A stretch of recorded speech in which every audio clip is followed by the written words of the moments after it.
Hey, aunties. Hey, Hey How you guys. doing? Happy to see you good. guys. I missed you guys. I Peace and miss blessings, being everybody. The Three Woke Aunties are back. It's a new year, new school year. We got tons of things to talk about. We have the list of issues that from the leftover issues and the immediately, if not sooner, issues that we're going to be tackling tonight. How you ladies feeling? What's I'm good? good. I'm good. I'm I'm good. I'm here, still large I'm and in still hanging charge. in there. All right. Here, large and in charge, ready to tackle the world. That's what we do. So I'm going to start out. We're doing things a little differently for this first episode of the 2023 school year. Um, I'm going to do a little interviewing. We're going to do a little digging into what's happening, what's been happening, what we've been through, where we're going as parents, as community members, as the Three Woke Aunties, and hopefully give you all a little insight on things that we can change in the immediate and things that we're still working on as a community.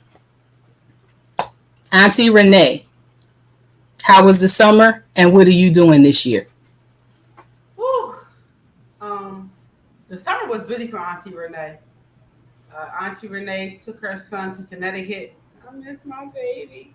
Took her son to Connecticut for her for him to be playing football at Post University in Waterbury, Connecticut. Uh, mm, On to a new position at work as dean of transportation, so handling bus issues, all the stuff that our children kind of get into and parents need help with during the school. But always being that advocate forefront, front and foremost, always being that auntie, always being that mom figure. No matter where I am, I tell parents the same way I talk to your kids, the same way I'm gonna talk to you around. That part. I love on them, and they said, "Well, I appreciate you. I appreciate you." So that's everything. I've been doing the same thing, trying to move mountains with a little bit that I'm given. Hey, that's what we do. What about you, Auntie Toya? How you I'm doing? What you been I'm doing? What are you doing now? I'm actually really good. You see my head down because I'm trying to share with everybody. Hi everybody. This is an impromptu with the aunties, okay? The thing is the summer. Let me see. So basically um one of the reasons I guess we haven't been back is because of me and me taking care of my mom and my sister, which has been it's been it's been tough. Okay, being a care partner Mm-hmm. is a hard situation. But so over the summer, and I felt like, and I had to stay in Philadelphia, so I took a couple of trips to the shore. And when I say I must have went once a week, every week this summer, and I took my babies, all my grands. So I would, take three at a time because I have seven. But yeah, we went to the shore, and that's how I dealt with care partnering, and yeah. But when we get further on in our conversation, I will tell you that the importance of telling stories. Mm. Yeah, yeah, Okay. Well, yep. Auntie Elaine has been busy as usual. My nonprofit has been busy doing some greening and cleaning in West Philadelphia. Um, just trying to put equity into black and brown neighborhoods like we are trying to put, like the aunties are trying to put equity into black and brown schools. Um, Went on a trip to Turkey with my traveling group, the Traveling Muslimas. Shout out to them. Um, for about 8 days and got stuck in the airport coming back and caught COVID. Yes, and it was not pretty. We were stuck. There was no air conditioning. It was like worst travel experience ever. No reflection on the traveling Muslims. It was all the Turkey airport. Okay. Um, but thank God we made it back. We made it back safely. I went through what I went through with COVID. I have a bit of brain fog and a lingering cough, but other than that, um, just ready, amped for this new school year. One of my grandsons started at the Boys Latin Middle School, so the tradition continues. Um, really excited for what's going on in Philadelphia schools. On the surface, there's a new superintendent this year.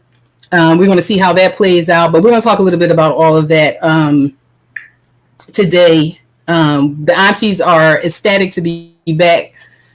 Looking forward to engaging parents and the community in trying to figure this thing out, this education thing out. Like, we're not going to stop. We never rested, and we're going to continue building on what we know our kids deserve. So that being said, Auntie Renee, let's talk about layers. Layers. So this year we're going to have a word of the day. We're going to have a word that we're going to concentrate on for each show that we have. And today's word is layers, right? And what does that mean? What does layers mean in relation to education? The education that our kids are getting or have been receiving. Talk about it. I feel like you got me in the Shrek movie. He was like this. You gotta peel them back like the onion, but he a bunch of layers. It's so multifaceted, and it's just like you would think that once you get the one, when you pull it back that first layer, you like this. Okay, I think I got it. Oh no, that ain't it. Okay. Oh, I think I got it, and you just like pulling back, and it's just like everything: gun violence, curriculum, transportation, food, homelessness. Like, you think you hit one, the lack of black and brown teachers, the lack of grit for black and brown teachers, the lack of grit for parents, the lack of, people telling parents how to navigate through the school system. Like, you be like, what's going on? It's hard to really just focus on one without focusing on so many others. But we're gonna try and pull back them layers and rip them layers apart so we can go ahead and give you guys a real world view on how to navigate the school district, especially here in the city of Philadelphia. All good stuff. Auntie Toya, what's your layer story? My layer story. I'm trying to look this up right now, but there is across the United States, there is advocacy that I don't like. And what they're doing is they're trying to pull books. They're trying to take books out of schools, out of libraries and schools.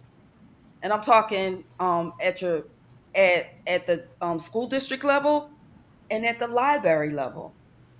So it's not, and they're well organized. So far, they have talked about taking out 1,651 books. Okay. So you mentioned the word advocacy in there. So you're saying that there are people actively advocating to pull these books, to pull this literature out of schools and communities through libraries. Yes. And libraries and schools. And let me just take a stab at those advocates. Do they look like us? Put it like that. Put it like this. The name is Moms for Liberty. Oh, like the Daughters of Liberty, similar to the Daughters of the Confederate. Right. Okay. Yep. I mean, but when you see the books that they're trying to take out, it's like, well, put it like this. What I'm encouraging us to do is for us to tell our stories, for us to have a library at home, so our children, all children, whether they're Black, Hispanic, transgender, LBGQ, we buy our own books and make sure that we have that knowledge within our homes. The other thing I think we should do is attend those board meetings. Especially, well, I don't think that's going to happen here because we know that who's in charge of our history in the city of Philadelphia is Ishmael Jimenez.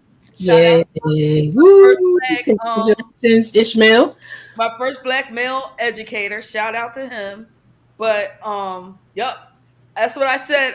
El Michelle said, don't get me started with the moms of liberty because you know what? We need to come for them. Okay, I'm telling you because So, it's real. And that I got. You know where I got that from? Where I was hearing it from? CNN. well, I mean, yeah. I'm just saying it's getting that big. And the lady who was talking about it is from the National Library Association, right? And she Hmm. was like, they are very organized. Yeah. So Well, They they have got the those money in behind that them.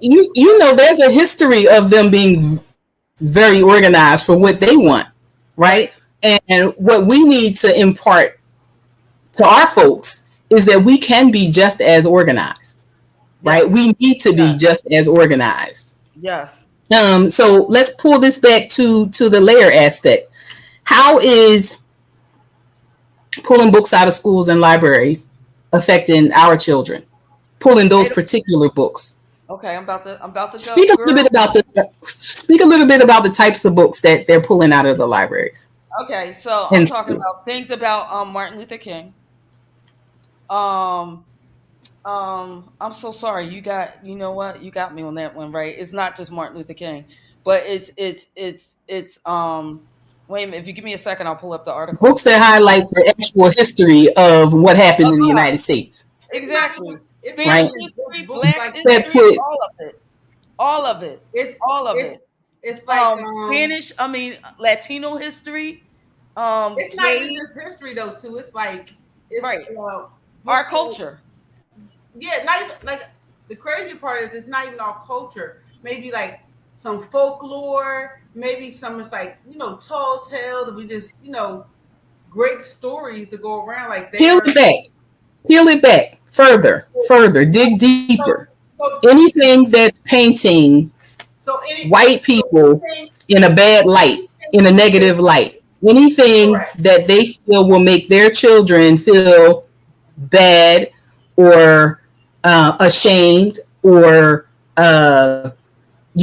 ostracized or uncared for in a classroom space or in a space where multiple people can learn about the unfortunate history that black and brown people have had to go through in this country, and they want none of it. Like they're not having it. Not for they don't want their kids to feel uncomfortable in a class.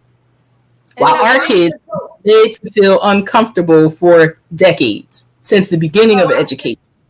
the Washington Post had something out. It says school book bans and challenges at record highs are rising again. So again, this is something that again is nothing new. Mm-mm. This I is got something the top again 10 books. that's been there. Mm-hmm. It's almost like been there, done that. But now because they are so much more organized, And so much emboldened more that, able, yeah, so much more able to be organized, so much more funded, so much more pushed and cared for, so much more right. going and sitting in your senator's office, going sitting with um, your governor, so much really more able to go and do those things than what we can do. It's just like unfounded at that at the it like it That blows I my think mind. it's a, I think that's a matter of support too, Renee. Like they're supported in their actions, Correct. like you said, by people like the governors, people in high positions, people who are making policy and passing laws. They tend to be a little more supported than us, than people Correct. or groups that look like us. Toya, go ahead and tell us about the top 10 books. So, the top 10 books is Toni Morrison, of course. I Know Why the Caged Bird Sings. The Holocaust book, and Maus. I'm so sorry. I don't want to butcher that name. So that's one of them. That's the Holocaust. The Mm-hmm. Holocaust. Genderqueer, Long Boy, All Boys Aren't Blue, Out of Darkness, The Hate You Give, Mm. The Absolutely True Diary of a Part-Time Indian, Mm-hmm. Me and Earl and the Dying Girl, The Bluest Eye, Toni Morrison, The Book is Gay, Beyond the Magna. Um, those are the top 10 for 2022. But Out of those top again, 10 books, I but have again, only not read about four. but again, like she said, it's this last year. She said 1,651 books they're trying to ban. Mm-hmm. Mhm. 1,651 books. Yep. So I think we come out with a hashtag saying, I read banned books. You know, That's right. I And read so banned you had a really good idea because this is another thing we're going to be doing for school year 2023. We're not just going to be highlighting problems, we're going to be bringing solutions. We're going to be talking about things that we can do to support our students and our families and making sure that they get the right and true history of this country and what goes on and support black and brown children, queer children, transgender children, indigenous children because they deserve that. So and Jewish children. They're being absolutely yeah, all children, children of all all children. religions, yes. Exactly. Yeah. So Toya, you came up with a good idea, and you said we need to make sure that we have libraries in the home, Yes. right? Yes. And um, barring any challenges to getting those books, what else can we do as a community? We can have a community library, our own community library. We can use donated books. We can get the books that they're banning them, give them to us. Donate them to us. If you don't want them, we'll take them and we'll house them somewhere where it's community adjacent, where kids and adults can go and read to their heart's content, where we can make our own learning pods, go into these learning spaces and read, have book clubs with our children and let them know the truth, like enlighten them about the truth that's going on in this country. And tell them also, while we're letting them read the truth, explain to them why these books were banned. Right? Mm-hmm. Because there's no sense sugarcoating the reality that is racism in this country. Tell Right. El Michelle, you know we love you as the Three Woke Aunties and personally. You know, El Michelle, we always be on the same point. How you doing, Miss Hamilton? I don't like to say people's first names wrong, but Today, hey guys, we missed you and guys that, so very if, much. if you listen to Siri, it's Tinny, but her name is Oh, Tanae. That's how it's properly pronounced. Yes, we love and miss you all. we missed you Hmm. all. We really Layers, have. ladies.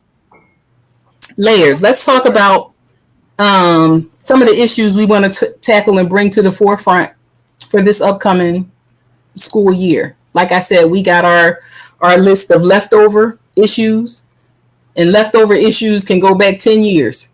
Failing infrastructure, aged books, underpaid teachers, undervalued teachers, crowded classrooms, yada, yada, yada. We can go on the curriculum. We can go on and on with the leftover list. But let's talk about the immediate, if not sooner, list. Things that we need to be addressing yesterday. So I I think actually, The oh, go ahead. list, oh go top ahead, of the Auntie. list, top of the So list. Right well, now. top So of just my to list. let go, who's list? Who you want to go next? You go ahead. Toya, go Give me ahead, half. You Toya. don't know where to start. Go ahead. What you say? Me? All Auntie right. Toya, Okay. So give us check the it top out, of your y'all. list. I'm gonna tell you right now what's about to happen in the public schools because I advocate for all schools. We know that, right? Quality schools, period, right? So after, and I didn't know this because I'm getting fresh into this public arena because I've been a Catholic and I've been a charter. So now after the enrollment in the school, the enrollment of kids that come back to school, what they do now is after like in October, after the first 3 weeks of school, they might redistribute the teachers. They have known to do that. So you're sitting with your teacher for a while, for a month, right? 1 month. And if that grade, falls below a certain number, they'll start transferring teachers where to other places. I'm like, what? And It it's is. called. It has a formal name. I don't know what it is, right? Because It's redistributing.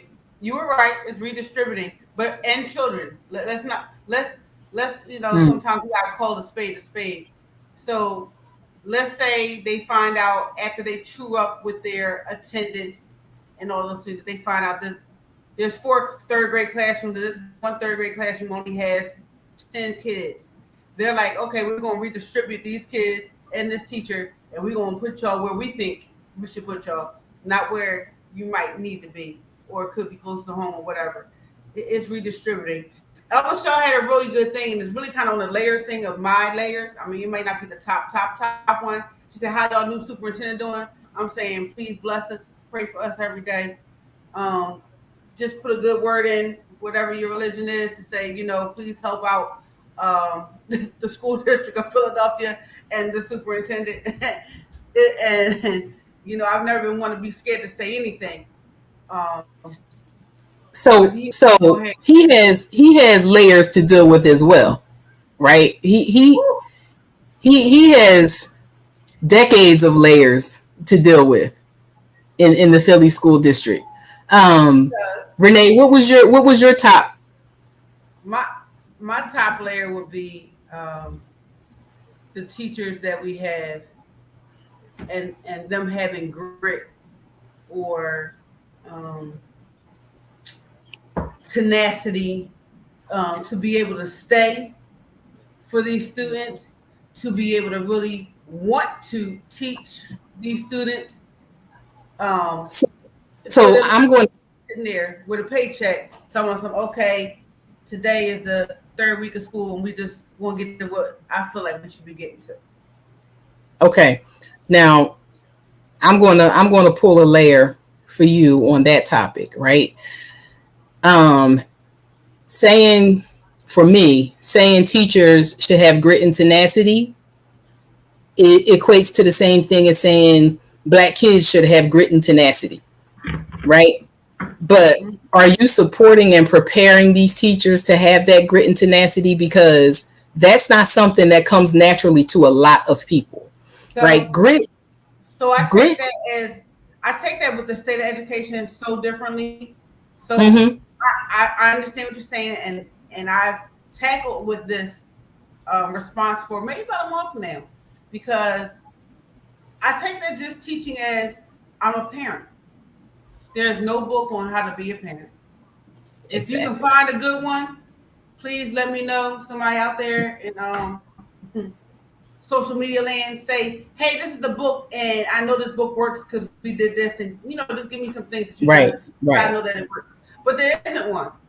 But I mean, I know there's a lot of people who strive to be better. I know there's a lot of people. The world is made up of all different types of people, right? But I'm finding in a lot of schools that they just it's so easy for them to give up. Oh, I'm done. Oh, this So why this do you counts. think that is, though, Renee? Why do you think that is? So I can feel that's why it is. And you were in an educator space, right? You were in an educator space. yep, Um, do you feel like, can you honestly say that when you came to work every day, you felt supported and no, prepared to teach no, the students that you were given? no, not at all, And not at all. should you be expected then to stick and stay when you know you're not, like, in your career, you're not being developed, you're not being supported, you barely are being paid what you deserve. um like we I feel all like wish that we had the oh, diehard teachers that'll stay and stick it out. But realistically speaking, is it fair to ask people who don't have that support or development, and they're just being tied to a number, being tied to a statistic, like we need this percent of kids to be passing or you're going to be out of the job? I mean, that's I pressure, get it. I right? get it. So I get it. But I'm just still on that side of you know you're not being professionally developed as a grown person, as someone who teaches other human beings. When do you decide to go get professionally developed yourself, whether somebody's giving it to you or not? I just think that we have to have more. we have to expect more. We have to want more. We have to do more. And right now, we just not doing it. I like to call a spade sometimes. I mean, there are people Well, who are doing that, but right. you know, you I see don't majority disagree. is not. I don't disagree. But what I'm asking is, um, and Toya, maybe you can weigh in.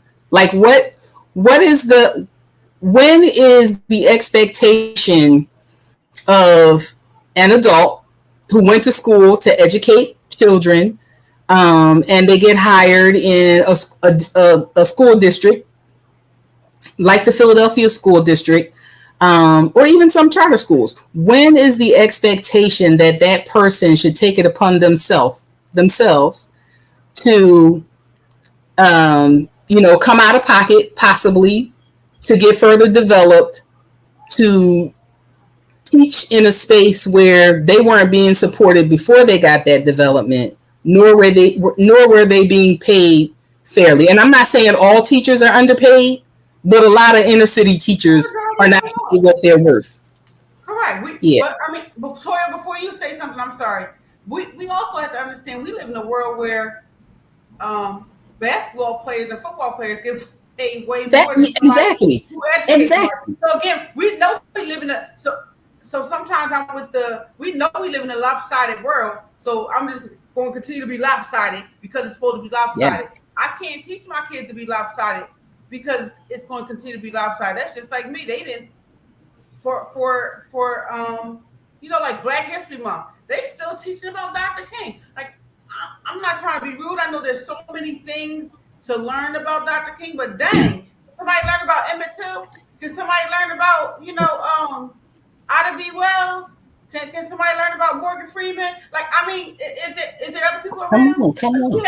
is there anybody else here that we know that's African American that has done something? I mean, like I feel like we're just still stuck, and because we feel still like it's what they want me to teach. We got to go ahead and again, like even with a parent, as a And I parent, think that I think that speaks all the to time. I think that speaks more to a person's personal passion.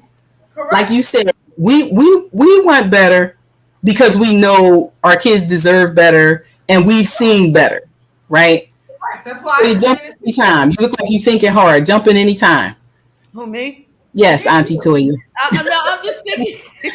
So I'm listening to y'all, but I'm looking at the comments, running the show back in. But the one thing that I always taught my kids is if if you have a craft, you gotta perfect your craft. And I'm glad that right. Sherry said what she said Yes. because you know what? Regardless if the school district is giving it to you or not, if you Yes. want to be the best teacher you can be, guess what you're gonna do? You're gonna find a way. I talked to So the Tanette. keyword, if you want to be the best that you can be. But Yeah, like Renee pointed out, how many of the teachers that are in front of our kids today want that for themselves or even want that for our kids? but what I was saying was like I talked to Tanae, right? And she Mm-hmm. was like, "Oh no, I do PD every summer."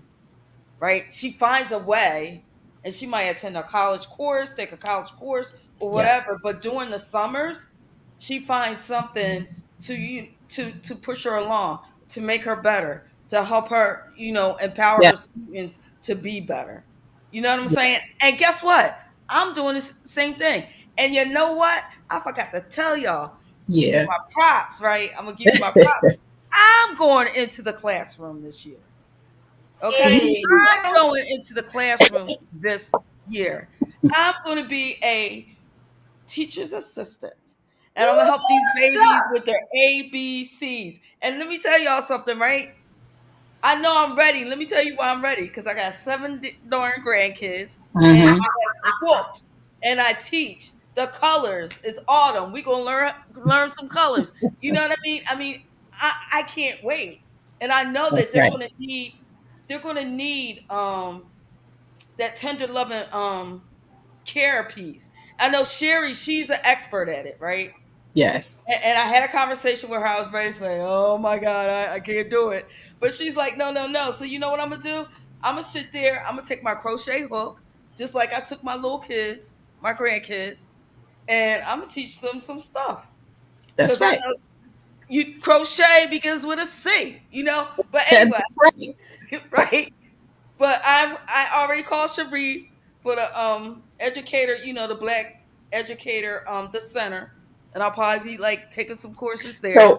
So listen. The solutions that we're bringing, right?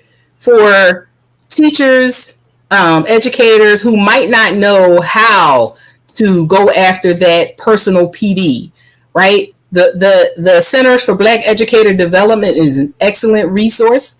It's ran by our very own Sharif El Mekki, and yes, we're claiming him, Raymond Ankrum.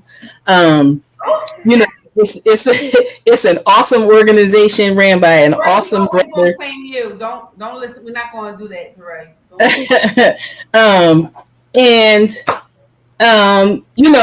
Sherry Lucas Hall talked about, Googling, finding. I mean, there are so many levels of self development that can happen. But like we say about our parents, you don't know what you don't know, right? So maybe one of the solutions could be educators sharing and supporting educators. We have a Friends of the Eight Black Hands page, and there are a lot of educators in that page. Invite people who haven't been in the page. We post plenty of resources. We share plenty of resources there. If you don't want to be in that page, start your own page. Start pages at the schools that you attend or that you teach at. Um, that's some of the ways that you can hone your craft, as Toya put it. better Right? be the blank than a try. That's right. So, ladies, let's talk about gun violence. Whew, you gonna The trigger gun violence PTSD. and the mental health of our babies, right? Because it's all connected. You can't hear you, Renee. I said you're making me have PTSD right now. No. Well, you know what? A lot of our kids and families, yeah, it's real. It's real. We ain't never been to war, but we have PTSD. This is You know war what's right sad? here. You know what's sad? When the first choice for parents is, will my child be safe going to school? Instead of like looking for a quality school, you're looking for a safe school. A Yeah, safe school. that is our reality. Yes. And guess what? When I tell you, there are now machines that detect guns in our schools. So that's what our children are faced to see. And I and thought I I can't was, even not say rightfully so. You know what I mean? Because it's the babies. Oh gosh, you brought up this topic. It is crazy out there, and yep, the cycle of oppression. You know what I did? Talk You about know the what I did? layers. Yes. Like, Talk let me about tell the you. layers. You know how I pulled back the layer in my community? Mm-hmm. We just got a new captain. Absolutely love her, right? Because she was in our neighborhood. She came to our community meeting. We were talking about some of the college kids that live in the neighborhood. She said this is about the quality of life and where you live, right? And Mm-hmm. I told her, right? And I've seen her around town, around the community, always in the community, meeting and greeting people, right? I was like, if you have a problem with 5636 or 1811, please call me first. Because I will handle the boys in the hood because the few boys that are in the hood are my babies. You know what I'm saying? And she said, what's your address? She said, look, I will be on call. If you have a problem on Saturday night, here's my card. Call me. That's This what is why it's important for policing in our communities to be done by people who look like those who live in our you communities. should see her backup. They all sisters. On my Facebook page, go look at the sisters that come to my neighborhood. I love them. Saturday, they had a community day. And they blocked off Broad Street right at Einstein, and they did it in cooperation with Einstein, and it was amazing. They had a car show. I'm talking about our community police, and it Mm-hmm. wasn't like community policing. It was just community. Okay, Right. it was just community. Right. Right. You know, That goes back to the days when teachers police officers, doctors, all used to be from the neighborhoods that they Yep. served. And that's Yep. when education for us was at its best, right? Yep. Yep. So yeah, that speaks volumes. And let me just say one more thing. The other thing, listen.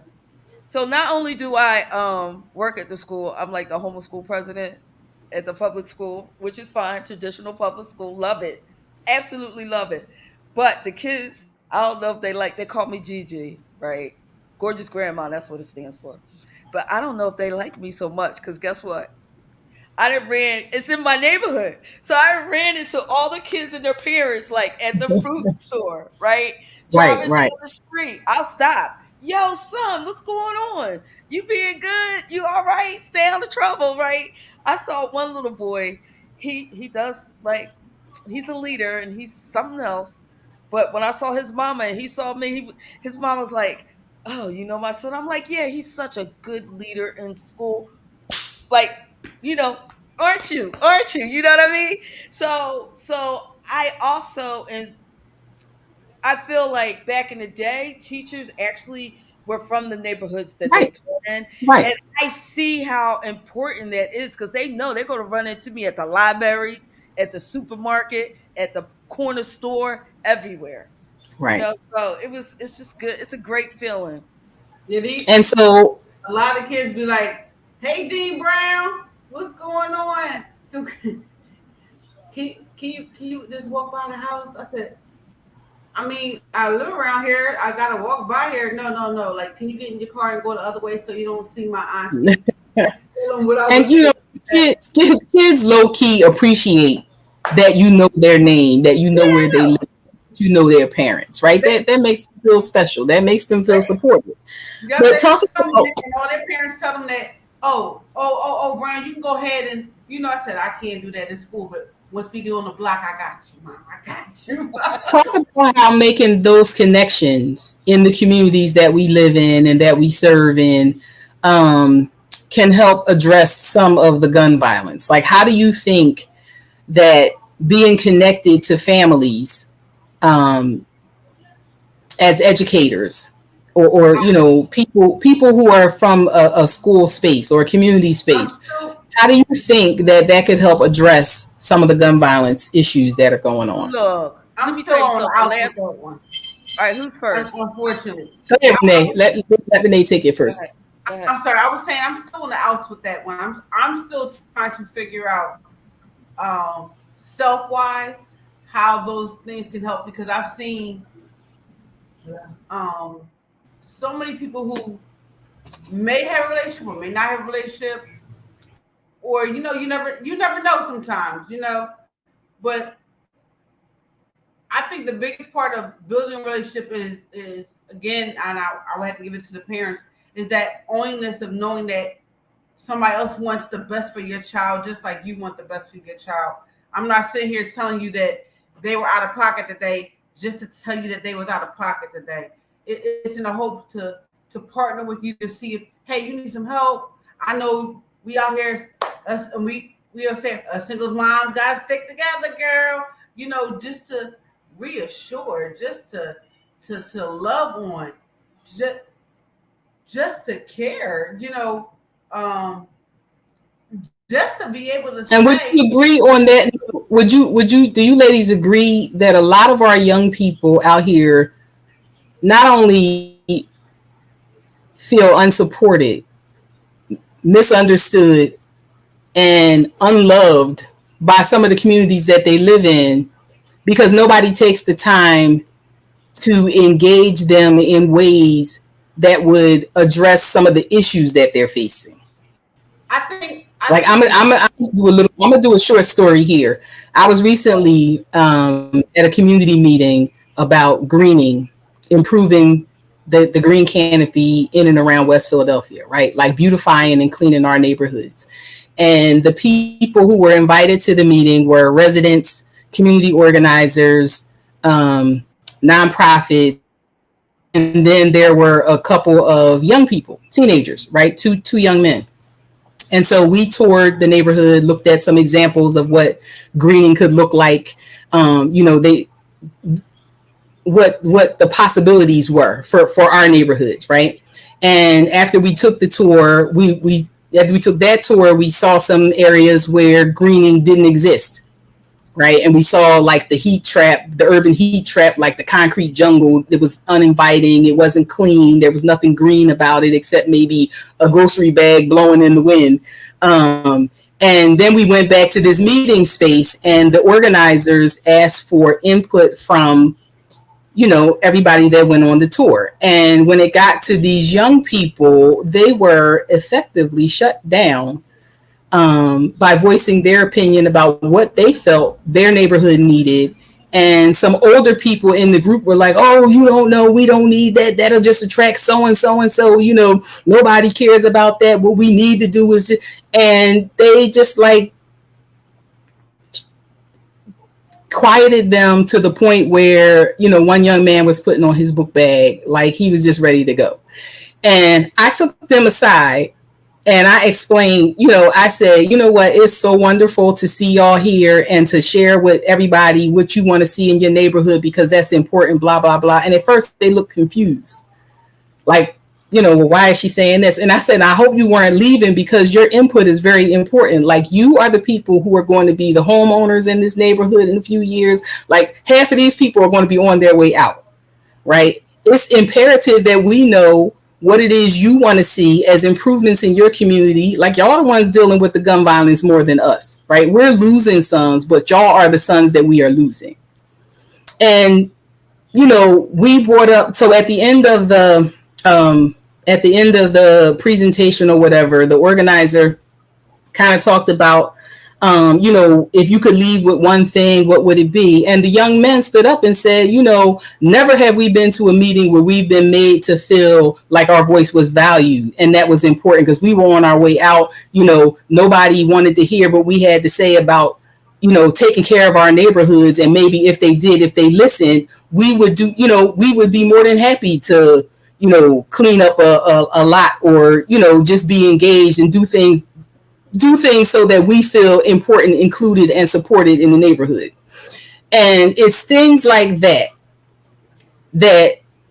for me as a layer, the disconnect between the generational experiences sometimes make situations worse, because when everybody knows the famous line from the Wakanda movie, a child who doesn't feel the love of a village is destined to burn it down. Right. So when you shut these kids out, and when you shut them down and therefore render them voiceless, what do you expect? Like, they don't feel valued by you. They don't feel loved by you. We can't pretend that they are the issue when we don't want to hear or address their problems.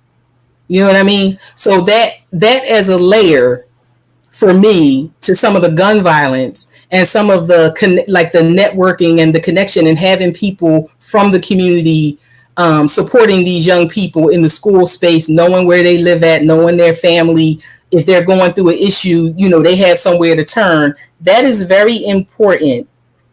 And this is the solution giving piece. That is very important, that all the rallies in the world, all the community meetings, all the town halls don't mean a thing if you don't have young people in there giving their input and telling you about their experiences.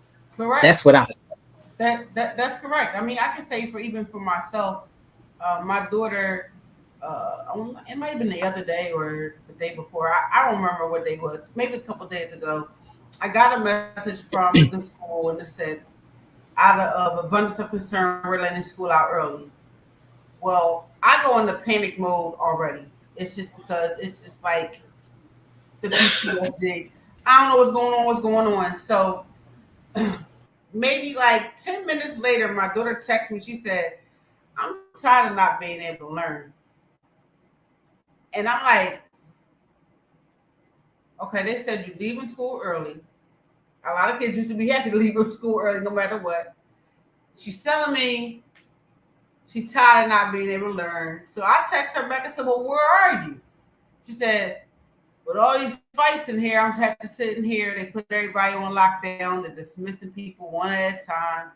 I get that they being cautious, but dang, the school day is already done for me. So I'm like, okay, let's get you home because I'm going back and forth trying to get her home because she's a curb to curb student, right? So her cab is nowhere near to be found. They're doing other stuff. So she's waiting around school. I'm trying to rush from work. Dad's trying to rush from where he is. Finally, the cab gets there. So once I get my daughter home, I'm asking her, "What do you mean you tired of not being able to learn? You act like mommy don't teach you nothing." She said, "No, I'm just tired of not being able to be in school to learn what I need to learn from them." I said, "Oh, okay." So the effectiveness of having her voice be heard, really, because I told her and I encouraged her to go tell the appropriate people at her school. So, long story short, when she went to go tell the appropriate people at her school, for lack of a better word, they tell her she don't know what she was talking about. So she was like, "What do you mean?" Like, she was very confused and just very like, I ain't gonna say nothing else no more because they don't care. They don't care what we have to say, and it just brings me back to my son always used to say that at his school. "Mom, I don't know why you keep coming up here. They don't care about us." Hmm. So And it is so, here. For so me, problem solving. How will we solve that issue? Like, if your babies are not being listened to, what's the next step? Mama, We go ahead, Auntie Toya. You go ahead and answer that. no, when you said problem solved, right? Of course, I like no, was like, no, I said problem solving. Like yeah. When you this said is the solving step. the problem, I was thinking about. I went to where I always go. Um, if kids are not being heard, it's time to like talk to the establishment, Mm-hmm. Time for who to talk. the parent, Okay. the parents. Okay. But that's my point. I mean, I have so much to say, and I'm just thinking, like, I was going to go with, and you talked about gun violence. I don't know if I can change the subject now or not, but I was going to go with after school programs. I'm so sorry. I was going with after But school. let me ask you this, because after school program is fine for those that are in school, but what about those who are out of school? Those who are pushed out, those who are dropped out, those who can't read, those who can't get a job, those who can't read an application or complete an application for social services, so they can't get food stamps, they can't, they can't fill out a rental application. Not only can't they fill it out, but they don't have a job to pay the rent That's anyway. all you. That's So, all you, so, sis. Own so your that program. us, that Own is your the goal. program. Go ahead. And so this Come this on. is the layering, right? These are all situations that are very real and that contribute to the gun violence that we experience between young people ages 16 to 24 who are functionally illiterate because of a failed education system. So we're going to hit ground zero real quick before we check out of here. Ground zero being the lack of a good education, right? We have been suffering with poor education for Black and brown children, low income children in Philly and across this nation for decades, right? And everybody's wondering why there's this explosion of gun violence or there's this explosion of crime, because these people have to eat and these people need shelter and these people probably have babies that they have to feed. And if they can't get food stamps or they can't get a job because they can't complete an application or they can't uh, pay for a birth certificate or a state ID or a social security card, not just pay for it, but fill it out and probably travel to the place where you need to get it or have internet to be able to do it online. Like, all of these are barriers to people being able to exist. Right. And if you can't eat or you can't live, you don't have shelter and you have a mouth to feed, what is your the next step is going to be you're forced into criminal activity a lot of times. Being young and being prideful, like people will say, oh, well, they can always go to a shelter or they can do this. We talking about kids who are not even fully developed mentally, Shelter right? We're talking overcrowded. about young people But who, auntie, yes, yes, we know ma'am. what you're gonna say because you say it all the time. We know who you are, right? Give us Yes. a solution. Give us your We, solution. we, No, we, no, no, we are the no. solution. So when you said these after school programs, I said after school programs are fine for those that are in the school. But what about those who are not in school? Nobody's checking for these 16 to 24-year-olds. If you stop going to school at 16, guess what? There's no truant officer coming after you, coming for you, checking on you, right? Nobody's making sure you have 3 hot meals a day or even any meals any day. So, solutions, problem solving, right? This is what the village is made for. If you see young people, and Toya, I know you do this, if you see young people out and you see them hanging on a corner, 9 times out of 10, they're thinking about, like, they're not working, they may not be housed, that they got the same clothes on that they had on all week. Do something for those young people, right? Take them aside. If literacy, and this is what we need to focus on, like education is always at the forefront for us, for those that are in school, but we also need to think about pulling those that got failed by their education system back into the fold. And what that looks like is literacy programs with stipends, mentoring, just mental support, small group. It's a lot of men that are retired or, not doing much, not working or have extra time, extra hours, that could scoop up a couple of young guys, take them out for a bite to eat, talk to them about improving their literacy. Like, it's a tough call and it's a tough job because, like I said, young people are very prideful and you're not going to find too many people. There are plenty of programs that want to address the problem, but the barrier is getting young people to admit, I can't read, to openly admit, I can't read, so I'm going to sign up for this program. So I'm going to let you talk me into coming and helping me read at 17, 18, 22. That's Right? still another layer. That's still another layer to it whole. I say education is the basis of everything. So Yes. you have Ground zero. you Poor education. there's nothing Poor else policy. without education. So my thing is too, a lot of our young people, they can smell a phony and they can smell a fake, and they Oh, can see yes. somebody judging them Absolutely. miles away. And unfortunately, a lot of people who want to run these programs have that fake, phony, oh, what's good for you is not good for them. Oh, I'm gonna let this person come because I know their mom and their dad, type of attitude, and don't realize how that can affect the community. So even as an adult, just because we're the ones running that organization, we have to get all those stigmas and all those things out of our head that, oh, they just want to be like them. Now, don't get me wrong, there's some who just want to be like them. Right. Right. It's not the You're right, Richard. majority of That's so important. want to be that. So some of them don't even know what a tie is. Again, if you can't afford it yourself, go to the thrift store. I remember I used to hate the thrift store with my dad. Now I be trying to get there every 5 seconds. I used to be like, you don't buy me no, them what they used to call them bro games on white and black shoes. You want to make me wear them? They disgusting looking, daddy. You want to get some from? How dare you make me want to wear this stuff? So Now you know I'm what? going to get it. I'm gonna make a proposal for one of our shows or few of our next. Yeah, Sherry, Sherry Oxford. called them Oxfords. Yeah. One of the things that we should do in our next few shows is to bring those resources to us.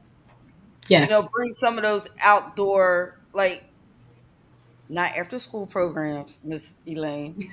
Okay, so we could It's go. nothing wrong with after school programs. I'm just saying I we know what got a we population heard of you. students, We heard you. young We heard you. people. We heard Okay. you. All right. We All heard you. right. Get it We right. heard you. Don't let me mute you because I got the controls. My thing is, we could bring. See. First of all, Elaine is being very quiet about herself because she has the program, y'all. But she ain't ready to say about it. But she has the program, and it's spelled out, and it's amazing. And I'm trying to push her on air to talk about her program, but she doesn't want to. But that's okay. We'll do that in Mm, another. Let me finish. We'll do yeah. that in another show. We'll do it in another show because she doesn't want to boast, but the woman has an amazing program for kids who are not in school, who don't know how to read, and she's bringing them literacy. Right? She's got it.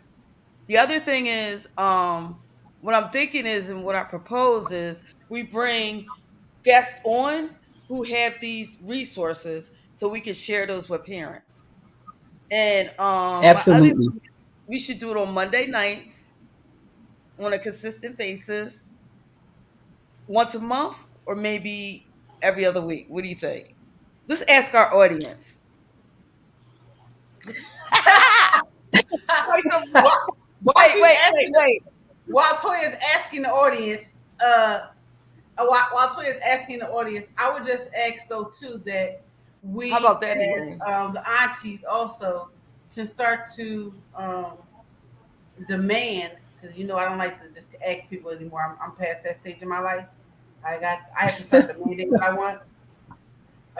That these programs be over here in West Philadelphia, in the heart of West Philadelphia, because I see a lot of the programs, in the Northeast, and there's a lot of programs now out in North Philly because Temple's there. But everywhere I go in West Philadelphia, around this 52nd Street, the 60th Street, every corner you go to, is a building there that used to house something, but it's all closed now. So, I'm West Philly. That's my area, but I agree with you, Renee. There are some amazing programming already going on in West Philadelphia, and I'm just going to shout one of them out. Yeah, Philly, ran by James A. and Kendra Vanderwater. Yeah. Amazing program. They ask for nothing. They go out, they recruit these young people who they know They need do. these services. They support these young people. They support the community. And they don't look for the politician's nod or handshake or any funding from anybody. They do it from the hoof. And they have made such an impact in West Philadelphia, in the lives of young people in that specific age group. They give them employment. They give them safe harbor. They give them development, training, mentoring, food I when mean, they need, shelter Elaine, when they need it. I'm sorry. Elaine, I was saying, Elaine, there are some programs, but my thing is there's just not enough, because the Not schools enough. in this It's area, it's there's it's so never many. enough. No, right. I'm just saying. So the city that I'm talking of, we have like I don't think that they can house 800, 900,000 kids. Right, There's right.